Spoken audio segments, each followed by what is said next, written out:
So for those who are not aware, apparently, and I found out about this because the videos were trending on social media, but apparently there were tunnels that were found under an NYC synagogue. We're going to start off with a clip from ABC News talking about the underground tunnel, but there's something else I'm going to reveal to you tonight that you may not have heard yet if anyone's covered this story, because I just saw this released recently about who else made those tunnels. So let's go ahead and get into this clip here from ABC News. NYC Synagogue ordered to vacate due to underground tunnel. Let's get into it. And New York City's Department of Buildings is now issuing vacate orders to a synagogue over an illegal underground tunnel in the building. Police say 9 men were arrested on criminal mischief and reckless endangerment charges for using a hole they dug in the wall to access the Brooklyn synagogue during off hours. Brad Milkey, host of the Start Here podcast, is here with more on this. Brad, this all came about because police were responding to reports of a damaged wall and a disorderly group outside. So how did that turn into a secret passageway? And what else do you know about what this was being used for? Yeah, this is a really wild story, Diane. And I think a lot of New Yorkers don't even know when they pass this brick synagogue in Crown Heights in Brooklyn that they're passing one of the most significant religious sites in the city. So this has stood for decades as the center of the chabad-lubavitch movement, which is known worldwide. In fact, attracts worshipers from all over the world who come and pray at this synagogue and come and worship. Some people get visas to study at the yeshiva here. And so what leaders of the synagogue found out recently, apparently, was that some followers, some members had built a secret tunnel going from other buildings into this space, which was shocking to them. They decided. We're just going to pause here. Notice, I want you to see something really quick. Notice the gentlemen up here. Notice how they're recording this on their cameras. That's how you can tell they didn't know. Not everyone knew these tunnels were there. Tunnel going from other buildings into this space, which was shocking to them. They decided this wasn't okay with the leaders of the synagogue. They bring in a cement mixer to fill it all in. And that's when there's this huge confrontation. Men, as if they were protecting sort of a tree in the forest from being torn down, they actually sit in the tunnel itself to keep it from being filled in. Police are called. There's actually a huge brawl at the site. At one point, people were tearing off pieces of wood to kind of create a barricade. And eventually that results in actually a scuffle with police. Irritant gas is used, and then arrests are made. So really an unbelievable situation that actually exposed some pretty deep fissures in this pretty insular community. So how are officials from this synagogue responding now? Well, this actually created a pretty deep divide, or exposed a divide that's been there for years, because you have to sort of understand about this religious sect to understand why this tunnel was even being perhaps made, is that for years, this site at 770 Eastern Parkway was led by this world-famous rabbi known simply as the Rebbe, who created all this. He died in 1994, but until then he had been arguing for this site to be expanded, saying we need more space. It's actually a pretty cramped space for the number of followers who are there. Well, there are some members of this sect who believe that the Rebbe's not dead. In fact, they see him as a living Messiah, and so in honor of him, there are even disputes over whether they should put a plaque up at the synagogue saying he was dead, because some people said, no, he's not. And so, you know, religion can have people do some strange things. And this is not to, you know, pick on one sect over another. But religion, you know, in every denomination, I feel like there's always like that one segment of that denomination that just goes a little bit above and beyond and does some pretty crazy stuff, right? There were arguments over whether, you know, we should expand this site. Some people thought it was moving too slowly, and so some have speculated that some of these sort of young, more extremist men, younger guys, some of them perhaps even from Israel, decided in his honor to build this tunnel. The synagogue says it's a terrible look for the entire religion, for the entire site, and that's why they're so worried, especially considering these guys might have done more harm than good. Like you said, they're issuing that vacate order.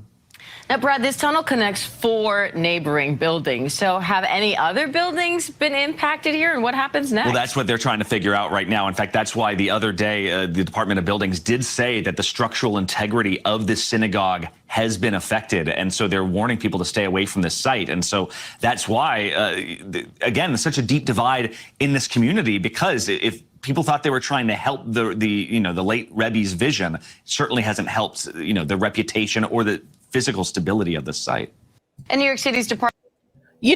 When I first heard about the tunnels, the first thing I thought of when someone said it was New York City, the first thing I thought of was someone created tunnels in New York City. And I thought about the little furry friends, I thought about all the rodents in New York City, and I was like, I wouldn't want to go in those tunnels. I wouldn't want to go there.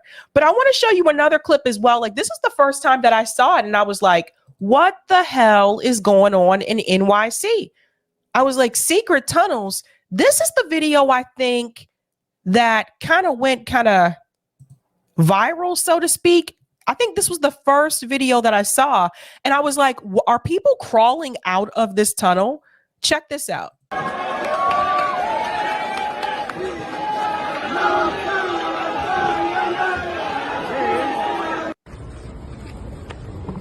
And it just, so then this video, this image here, people have actually made memes out of it. I saw someone made a video. I can't play it on here because of the copyright, but someone made a video with him crawling out of this tunnel, and they were using the theme to Super Mario Brothers. You know how Super Mario pops out of the tunnel and stuff.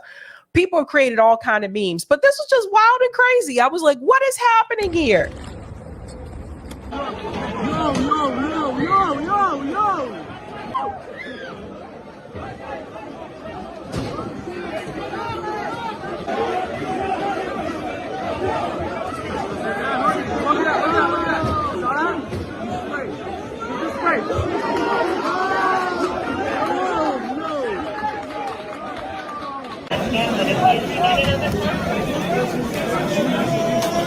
Yo.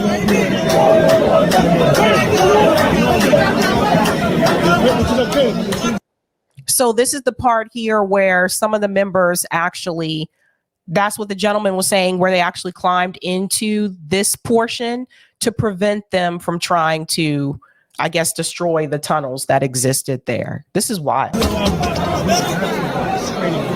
gonna help. They try to back up. Sitting outside.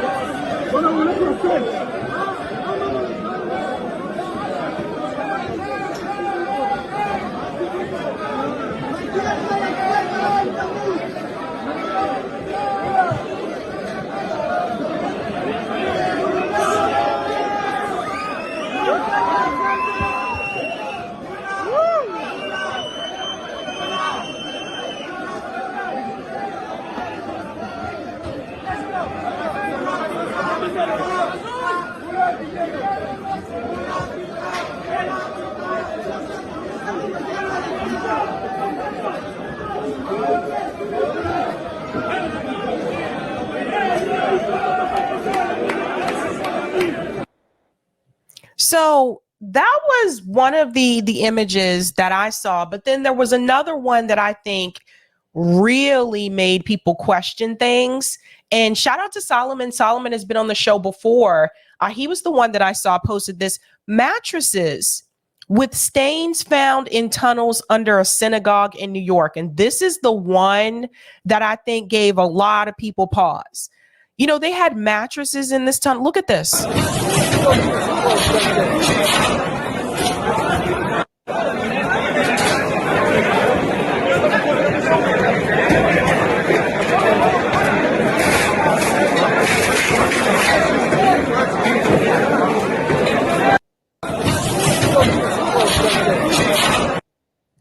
You see this? So it's this mattress in particular that a lot of people are pointing to because there is a stain on it also. I believe that has been collected.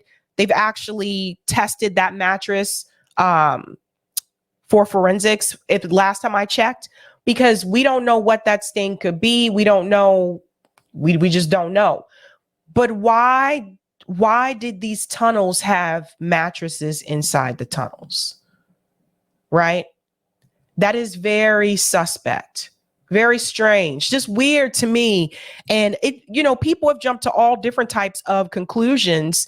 Now, I want to show you something else too, because there's another video that goes a little bit deeper in the tunnels. Let me pull this up here, because some people believe, including Pelham here. Pelham says it's now almost certain the tunnels found in the Chabad Synagogue in Brooklyn were designed for child sex trafficking. Now, we don't have, allegedly, because we don't have any evidence of that, but there's some things here that don't make any sense, like the baby high chairs. Watch this,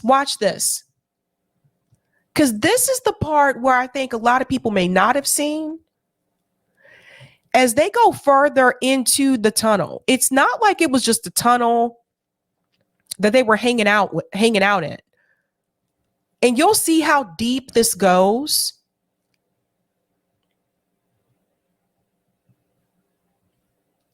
You can see there.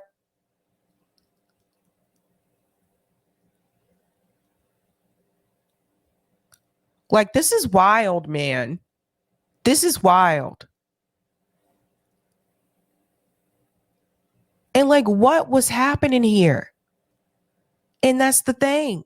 It's just like, there's another hole there.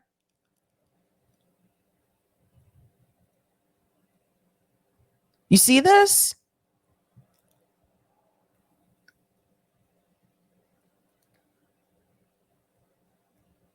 Yeah. So what Pelham said, and I just wanted to make sure I finish the rest of this. Pelham said this footage release shows the Jewish synagogue had dystopian tunnels made with stained mattresses that have been sent for forensic analysis. So they've sent that out.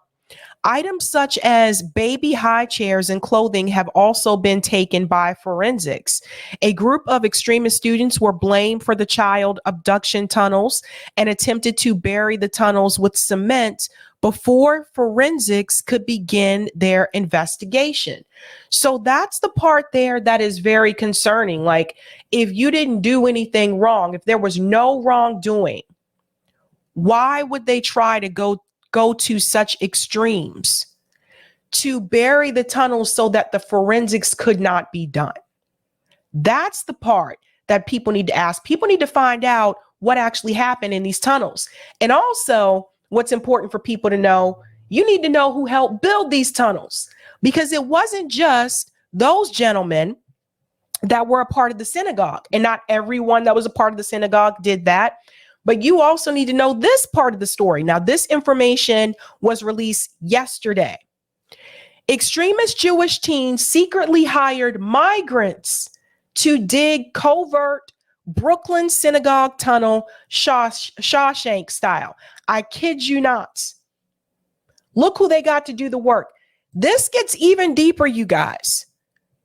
So again, I'm glad I didn't actually cover this on Tuesday, because more information has been released. Let's get to this part right here.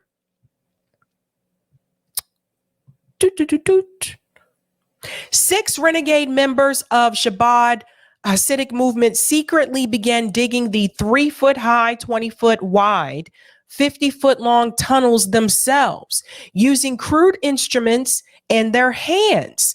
They stuffed the dirt into their pockets so that their work wouldn't be detected by the sex leaders and wider community. This is how far they were willing to go.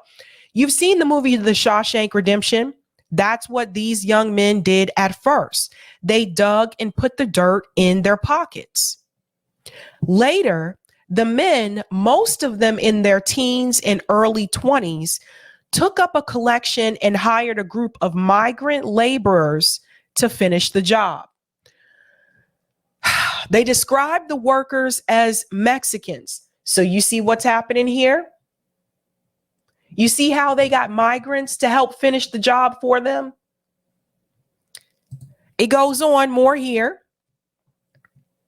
So you can see more pictures here of the tunnels. It's something else, man. You see the high chair? That's a high chair turned upside down. Very odd. The workers, listen to this part. The workers lived at an abandoned building that contained a men's ritual bath near Chabad World Headquarters at 770 Eastern Parkway, known in the community simply as 770 for the duration of the clandestine work. The Mexicans lived in the building for 3 weeks during the work. They slept and ate there because it was a secret operation. So this is wild. Like, nobody knew that they were living in this building. Another Chabad member said he was shocked by how they managed to hide it. I was surprised by the stealth and secrecy of it all, said a 38-year-old Chabad member who did not want to be identified. It's incredible to me that they kept it under wraps. The yeshiva boys are very idealistic extreme. So here's the building here. So basically, long story short, they hired migrants to finish the job of those tunnels. And they also had them living in the building, and nobody else at the synagogue even knew they were living there. Secret operation. It goes on to say some of the students are on visas from Safed, a holy city in Israel that is considered to be the birthplace of Kabbalah or Jewish mysticism. The controversy over the clandestine construction project exploded earlier this week when members of the community discovered the tunnel and brought in cement workers to fill it in. On Monday, wild scenes broke out as the NYPD was called after some of the students tried to prevent the laborers from entering the tunnel. 9 men ages 19 to 21 were arrested for criminal mischief and reckless endangerment. And remember what they said earlier in the article is that some of the men weren't even from Brooklyn. Some of them were from Israel. Some time ago, a group of extremist students broke through a few walls in adjacent properties to the synagogue. Now that's at 784 to 788 Eastern Parkway to provide them unauthorized access. This is wild, man. This is wild. It goes on to say, said Rabbi Mati, spokesman for Chabad, in a statement to the Post on Tuesday. He did not return a subsequent request for comment Wednesday. So it's just, I find it very, especially in New York, because New York is dense. Even Brooklyn, I lived in Brooklyn. Brooklyn's still dense. And I find it hard to believe nobody heard any of the noise, any of the commotion. Someone's digging tunnels, and the buildings that are connected to the 770 Crown Heights building, they don't hear anything. Nothing at all. And what's wild about this too is that, never forget this, guys. They hired migrants to finish the job. Whew. Religion can make people do some crazy things. That's all I'm going to say. Religion can make people do some crazy things. Thank you for the super chat, Sean. Good morning from Scotland. What's going on, Sean? Terrell says, Sabby Sabs, they would have never gotten away with this in pre-gentrified New York City. Thank you for the super chat, M. Smith. Imagine if that was a black church with black men pushing back. Oof. And thank you for the super chat. So first of all, M. Smith, they wouldn't have lived to tell that story. Thank you for the super chat, Snork. Were the Mexicans killed after the job? Probably not. I don't think so. And Rick says, are we lazy or we build tunnels? Make up your mind, America. It's a good point, Rick. Good point. It's just wild, man. That is a wild story.